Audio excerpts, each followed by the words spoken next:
week's episode of Discovering Trek is brought to you exclusively by Fansets. Discover a whole new universe of pin collectibles with Fansets online at fansets.com. Fansets. We are Star Trek. A little loneliness, a little romance, and a lot of questions. Short Trek's Episode 2, Calypso, is now official Star Trek canon, and it's time to break it all down. It could take 1,000 years to dissect everything we just saw, but we'll try to reel it into just one podcast recording. My name is Dan Davidson, and we are Discovering Trek.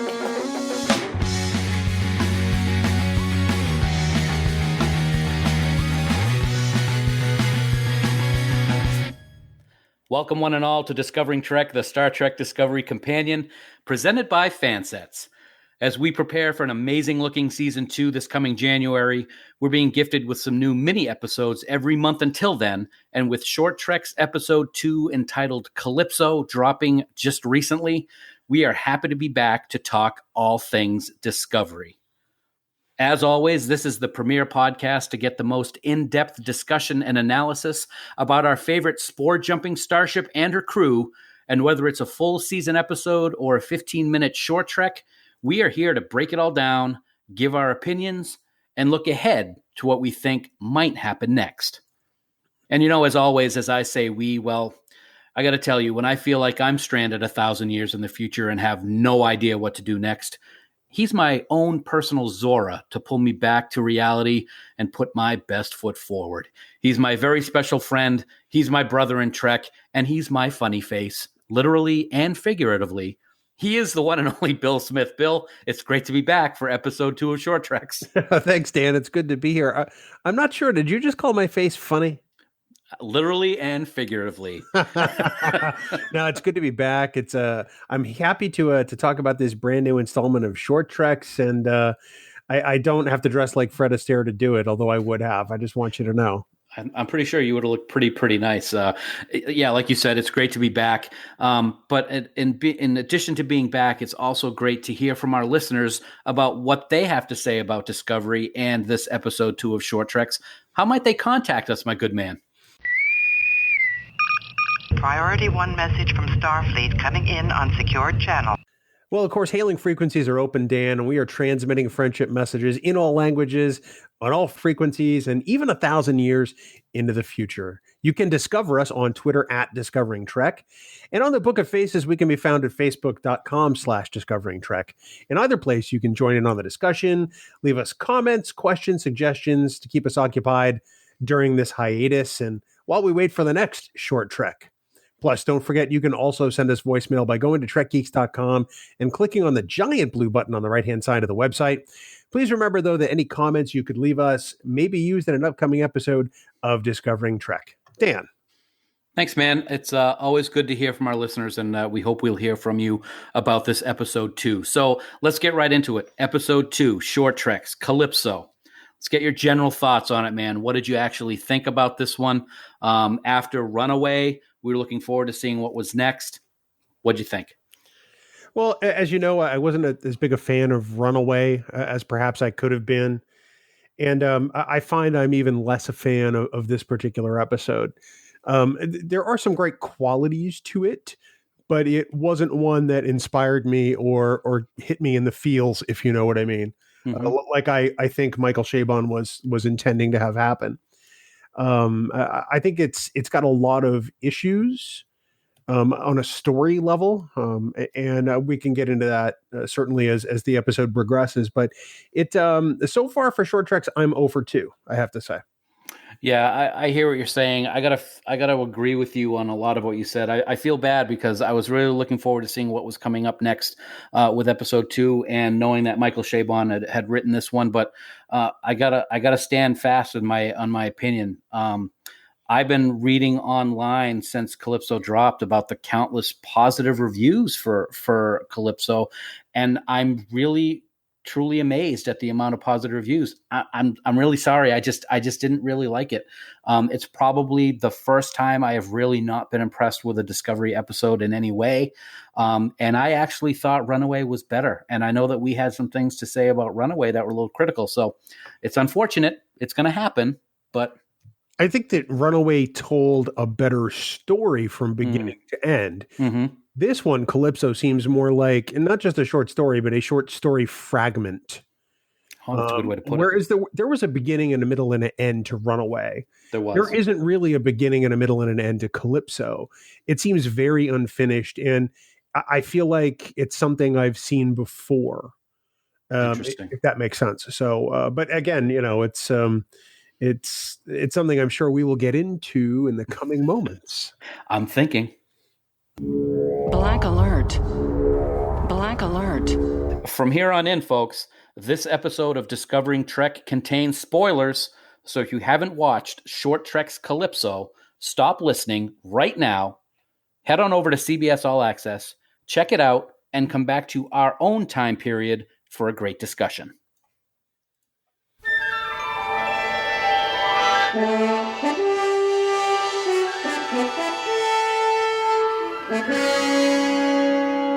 So, dude gets rescued by a ship, eats lots of food, watches a whole bunch of movies in really cool format, falls in love with the computer falls in love with him, learns how to dance for the computer, dances, computer cries, he realizes that he can't stay there, and she actually lets him leave, takes off in a shuttlecraft, no idea if he's going to get where he's going, ship stays where it is.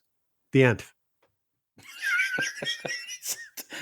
Okay, we've talked about this before. You are a wizard, I must say, at your breakdowns of episodes. And now that we're doing short treks and you're doing short recaps, they're just as good, man. That was brilliant. Did you do that all off the cuff? I did. I just did that right off the top of my head. And I've only seen this episode once. That's pretty impressive because it was, 10 days ago? As we record? About that. And I've only seen it once because it's the only one I haven't really felt compelled to rewatch.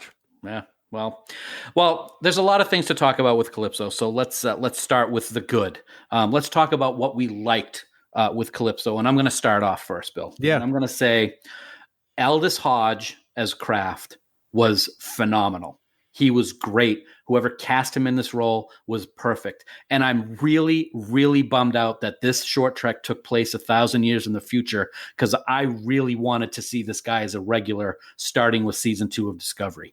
It's probably the one aspect of this episode that I actually loved, and it was his portrayal as Kraft. And it's kind of as one of the reasons why I didn't like it as much, because this is probably the only time we're going to see him, at least that I can figure.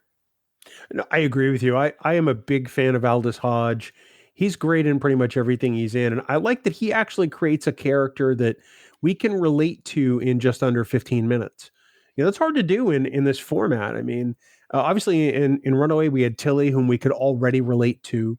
There was Poe, and whether or not we could relate to her, I'm not really sure. But Kraft is somebody that we could identify with right off the bat, because he falls in love. And what person doesn't love the idea of being in love? I love you, Bill. But we'll just move on from there. I didn't think you would have anything. Let's. I won't go through my whole list. Let's go back and forth. What was one of the first things that you marked down as a definite like for this episode? One of the things I really like about this episode is the nod to actual science fiction. This story is something that looks like it could be ripped out of a sci-fi anthology series. And in fact, if I didn't know any better, I would think this was a brand new episode of a new CBS All Access series, because there's not necessarily a whole lot of Star Trek as a part of this episode, aside from the Discovery. I thought it told a decent remnant of a sci-fi story, one that the viewer could actually buy in on and explore some interesting themes. So I think it does have that going for it at the very least. Mm-hmm. That's very interesting, because that's going to be something I'm going to talk about later when we talk about things that we may have particularly not liked about this episode. So that's kind of interesting. For me, the next thing that I really liked, and I'm going to try my best, and you know how I am with pronunciations, Olatunde Osunsanmi, the director of this episode.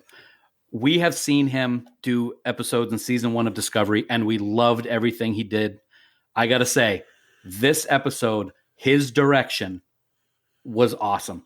I really think Olatunde could direct a movie about paint drying and we would probably like it. I mean, it's just so close to flawless. And I seeing this, even though I'm not a fan of this episode, makes me look forward to what we're going to see if he does any direction in season 2. This is actually my second like of the episode as well. Tunde does a great job with this episode. It's visually gorgeous. Mm-hmm. It's paced incredibly well. And I think this is an episode that would be very easy for it to drag or to maybe have the wrong pace. But I think that he struck a nice balance here with what he was given to work with. And visually, it's a feast for the eyes. It truly is. I can't credit him enough with how well this turned out, at least as far as direction. Right. And I think that's one thing that we have, I don't know if taken for granted is the right word, but we've been talking about the visuals of Star Trek Discovery since the opening scene of season 1. And I will say, on a positive note for Calypso, those visuals don't change here. We don't see a lot of external shots of the Discovery, but the ones that we do see are absolutely stunning and gorgeous, as they have been throughout. And that kind of brings me to my third like of this episode.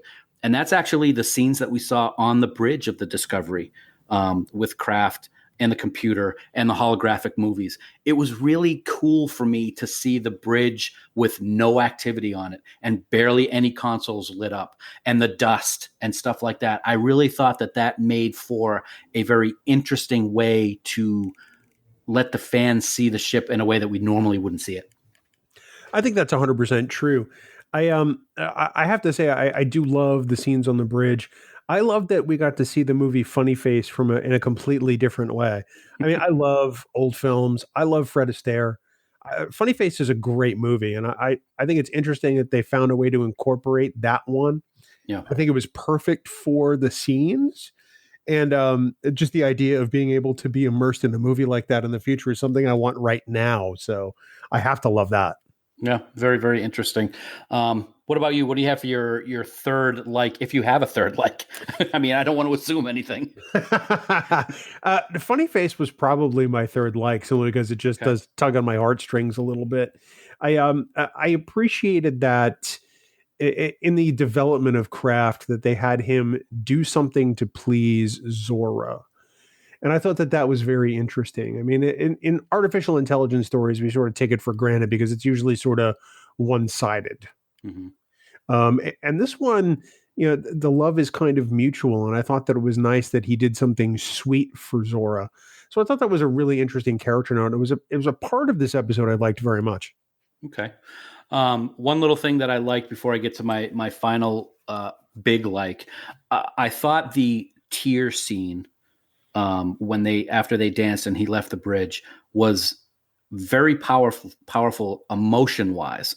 It really surprised me. And if I recall correctly, when we talked, you didn't actually notice that the first time until I mentioned to it. I might have been talking to somebody else at work. I think that's what it was. But that was really surprising for me to see the computer shed a tear after Kraft left the bridge. I really thought that was kind of cool.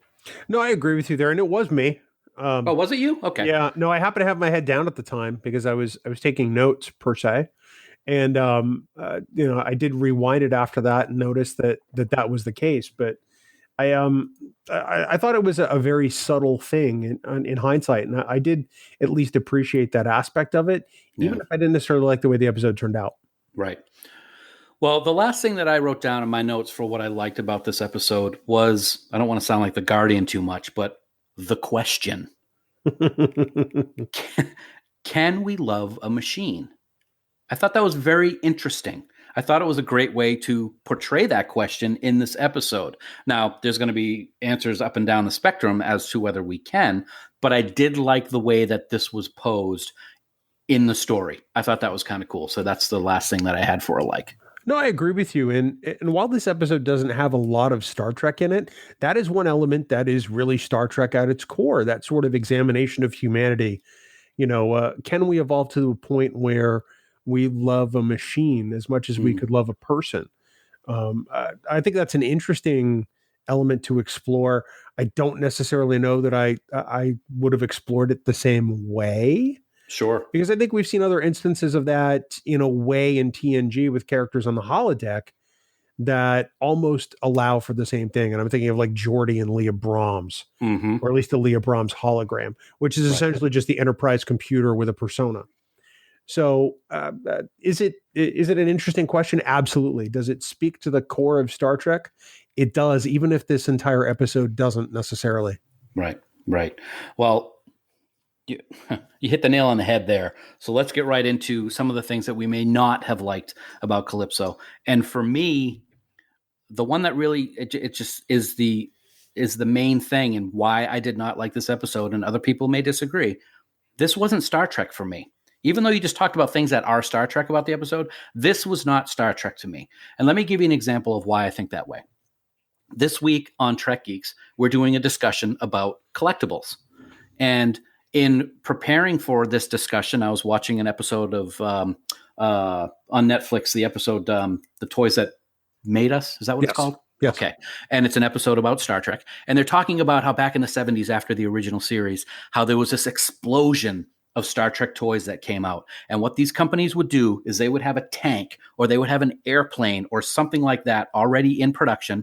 They would slap a Star Trek sticker on it, and then they would ship it in Star Trek packaging, and it's a Star Trek toy. And that just does not work for me. I think that's what this episode was for me. This episode of Short Treks could have taken place on Battlestar Galactica. It could have taken place on an Imperial Star Destroyer. It could have taken place on Lunar One in Space 1999. It was not a Star Trek story for me. It was a science fiction story for me. And I don't want a science fiction story when I watch Star Trek. I want a Star Trek story. So for me, it just didn't hold it for me because I did not feel it was Star Trek.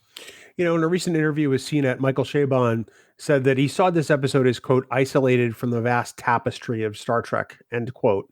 And to that I say, congratulations, because you accomplished your goal then. This is so isolated from Star Trek that if it didn't take, like, to your point, Dan, if we didn't see the Discovery, we wouldn't know that this was allegedly Star Trek. Mm-hmm. It's people are going, well, we know that the Discovery now is going to be seen 1,000 years in the future.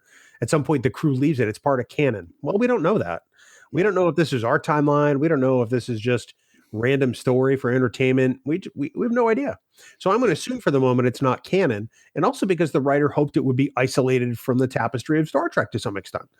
Like you, I mean, I don't mind some high concept science fiction. And Star Trek has even done that on many occasions, but I expect a Star Trek episode to have more Star Trek in it. And this just doesn't even come close to that. Right. It was a little aggravating to me that at one point I looked at my wife, Susan, and I said, it's as if they just wanted to do something with the sets while they weren't filming between season 1 and season 2. So they just threw a couple cameras in, threw a guy with some lights and some shadows, and tried to make a love story out of it. It just was something that I just couldn't grasp onto. That was actually my second dislike, was that they just used the sets to use them. I don't know. Am I reading too much into it, or what do you think? No, I don't necessarily think you're reading too much into it. I think that it's obviously they're not going to build a whole new a series of freestanding sets because they have sets to use. Mm-hmm. I mean, I get it on some level. And then if they build new sets, they have to work even harder to identify this as Star Trek to some extent. So, okay, so let's create a story where the Discovery is 1,000 years in the future for some reason, and the AI just sort of stays there. Okay, bit of a stretch because we don't know how the AI got there in the first place at one point over that 1,000 years. Maybe it was because of Starfleet. Maybe it wasn't. I don't know. But it was a shortcut, and I understand that. Right. One of the things that I thought about after watching this is I went back and I was reading interviews from conventions and stuff like that. And Alex Kurtzman, I believe, was quoted at one point of saying something along the lines of, we want to have more Star Trek. Somebody said that they want to have Star Trek all the time, 24 hours a day on CBS at some point, on CBS All Access. I don't know if that was him or not, but the idea of more Star Trek. So I was thinking, is this an example of more Star Trek? And is it an example of more Star Trek, but not done the right way? because we've both had issues with both of these short treks. And I'm wondering if trying to do these short stories may not be the way to go for Star Trek stories. That's just me. You may certainly feel differently about it. No, I think on some level it is. It is part of the more Star Trek, and it isn't necessarily recognizable as the Star Trek we know and love. Some people are using this to say it's probably going to be telling about season 2, and to that I say I don't think that's the case. Season 2 is already is already being produced. Most of it seems to have already been shot as far as we know. This really looks like an independent and separate production that just happens to use some of the same sets and some of the same writers. Yeah. So I look at this as just an addition to the Star Trek fabric, even if what Michael Chabon said is true. It's not necessarily part of the tapestry. Okay.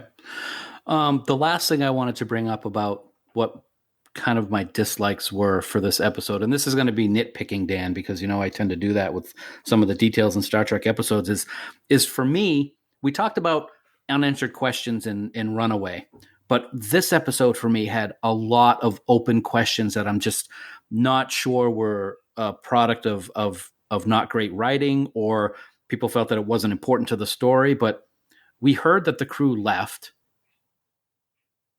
That's it. That's all we're going to hear about. We don't know, it's been 1,000 years.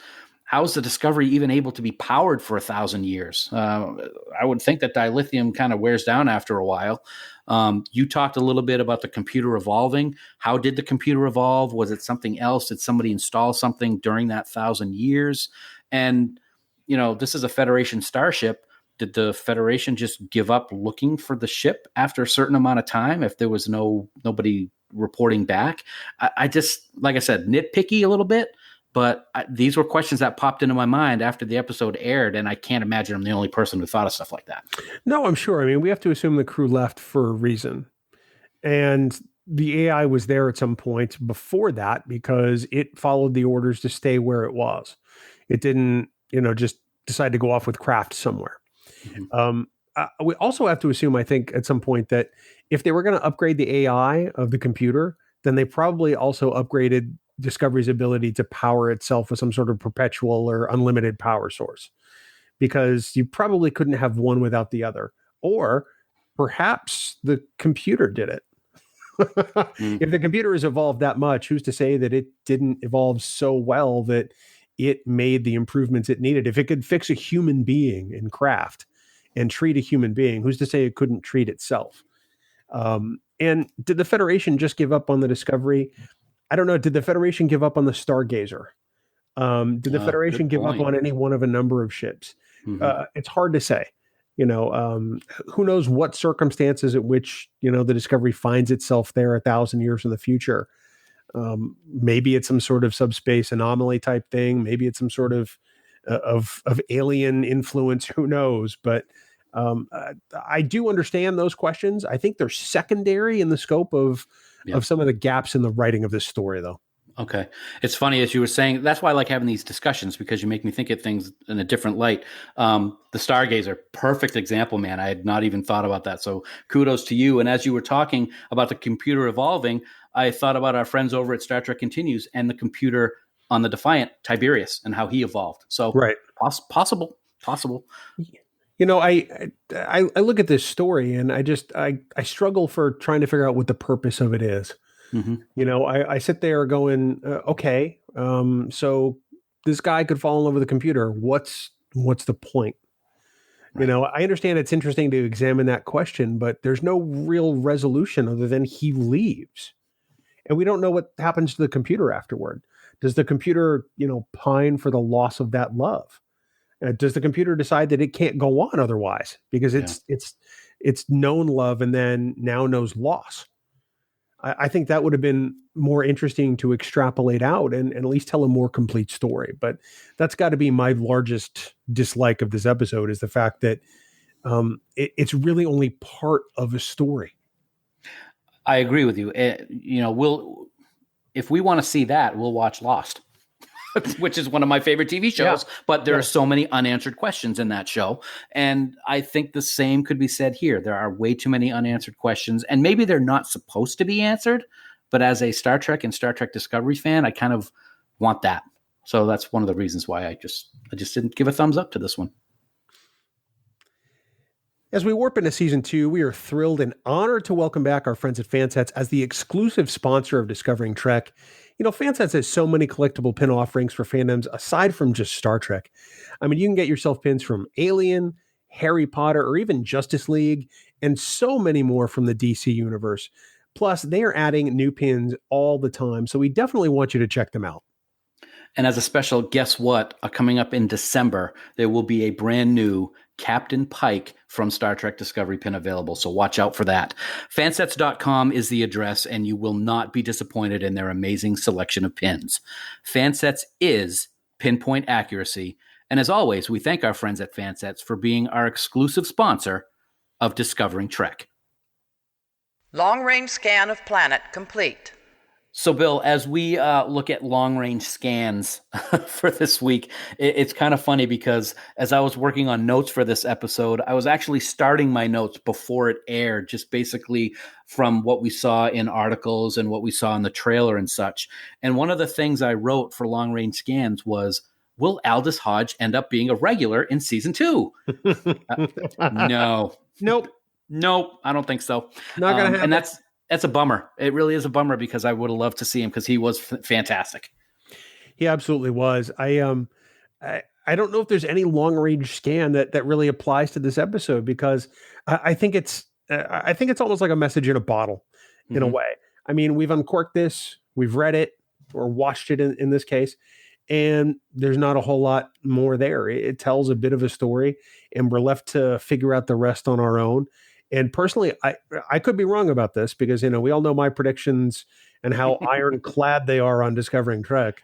He says, wink, wink, nudge, nudge. But I don't think this is going to factor into season 2 or the long-term vision of Star Trek Discovery in any way. I think you might be on that one. I think you might hit that one right on the head, man. Not going to bet against the house, no? No, not at all. I guess the only long-range scan that I come up with jokingly is in a long-range scan in 1,000 years, Discovery will still be around, and humans will be at war with someone. I can't remember the alien race, but something was going on back in the future there. Well, we have to assume the Vidrash are part of us, right? Because at the beginning, Kraft is in an escape pod and he's watching Betty Boop cartoons. Well, I mean, that's something from Earth. Right. So we have to assume that maybe the Federation and Starfleet has evolved into this, whatever the Vidrash are. Or maybe it's, who knows? You know, perhaps we've been conquered. Perhaps we've evolved into something else over that 1,000 years, over that millennium. But it's tough saying because there's only a part of the story here.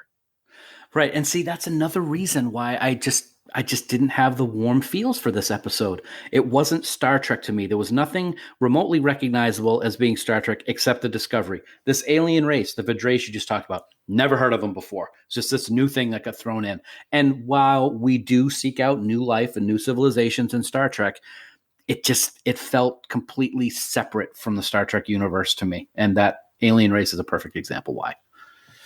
I think that we're the alien race. And it goes back to the Betty Boop cartoon. Like I said, he's in an escape pod watching Betty Boop. That's from Earth, man. The Vidrash are us.